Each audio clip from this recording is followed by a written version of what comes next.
Božić bata, nosi kitu zlata, da pozlati vrata.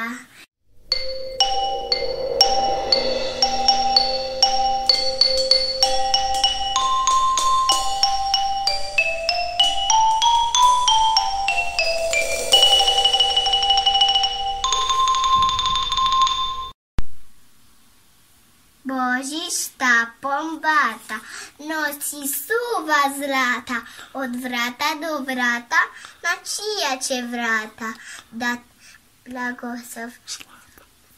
Na naša vrata prosuti šaku zlata.